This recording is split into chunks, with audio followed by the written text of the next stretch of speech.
बिल्कुल सही कह रहे हैं यासिर। नफ्सियात के प्रॉब्लम तो बढ़ते ही चले जा रहे हैं विदाउट अ डाउट।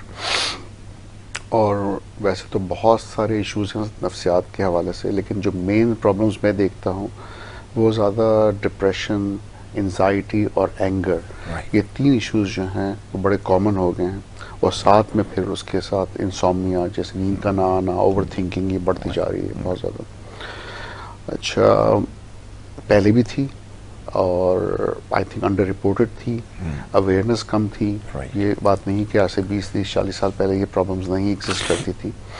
एक तो ये है कि इतनी अवेयरनेस नहीं थी लोगों में।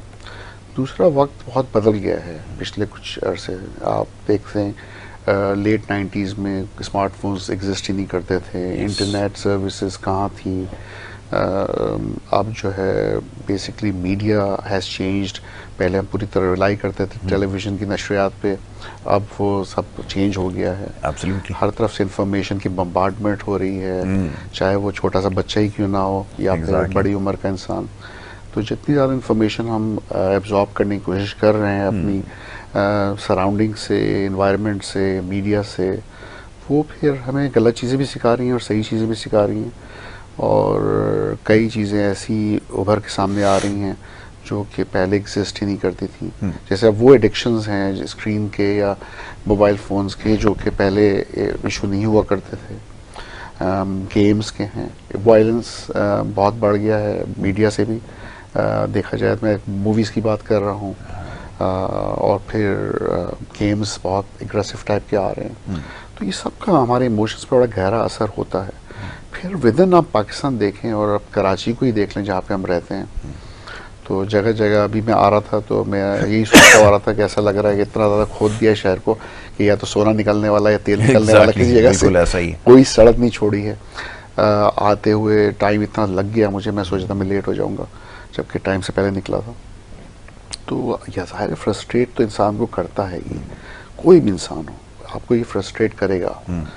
अब बात यह है कि फ्रस्ट्रेशन का और जो एनवायरनमेंट के जो हर्डल्स हैं, इश्यूज हैं, प्रॉब्लम्स हैं, उसका फेस कैसे करते हैं। बात है कि आप इन चीज़ों को चेंज तो नहीं कर सकते। अगर मेरी सोचों से सड़कें चेंज हो जाती है, शहर तब्दील हो जाता, तो हर इंसान पॉजिटिव सोच रहा होता और कहता यार क्या काश ये शहर बदल जाए। तो और मैं बाहर भी रह के आया हूँ काफ़ी सालों, और फिर ज़ाहिर आप कंपैरिजन भी करते हैं कि बाहर किस तरह के शहर थे, सड़कें थी, इन्वायरमेंट था, हॉस्पिटल्स थे, या फिर एजुकेशन सिस्टम था, इंफ्रास्ट्रक्चर डिफरेंट था। तो फिर फ्रस्ट्रेशन शायद और मज़ीद बढ़ जाती है क्योंकि आपने कम किया होता है। बिल्कुल। तो बात ये है कि मैं डेफिनेटली एम्पैथाइज भी करता हूँ यहाँ की आवाम से और लोगों से कि वो इन प्रॉब्लम्स के साथ नफ्सियात से बच के रहना कोई आसान काम है नहीं। बिल्कुल ठीक है। मतलब नफ्सियाती इश्यूज जो है ना वो बढ़ते जा रहे हैं बढ़ते चले जा रहे हैं। ठीक। लेकिन ये कि हम डेफिनेटली इन चीज़ों को चेंज नहीं कर सकते। तो क्या कर सकते हैं, वो यही कर सकते हैं कि हमारा माइंड फ्रेम ही चेंज किया जा सकता है।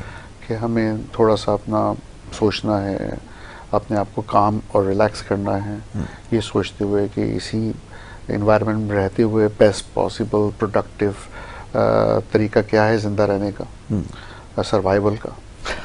सर्वाइवल में इसलिए कहूँगा कि हम मैस्लो हायरार्की में बिल्कुल बॉटम पे हैं। Exactly. और जिनको मैस्लो हायरार्की का नहीं पता, उसमें मैं समझाना चाहूँगा कि वो बेसिकली एक पिरामिड की तरह है, एक ट्राइंगल की तरह है।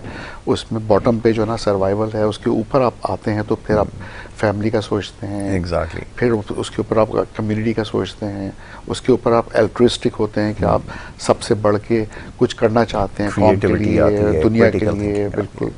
तो ये सब चीज़ें उसी वक्त मुमकिन होती हैं यासिर जब आप अपनी सर्वाइवल लेवल से ऊपर हों। एग्जैक्टली। और यहाँ पे मसला यही है कि हमारी 80-90% पॉपुलेशन शायद उसी लेवल पे फंसी हुई है। एग्जैक्टली। तो ये बड़ा प्रॉब्लम है। बिल्कुल ठीक।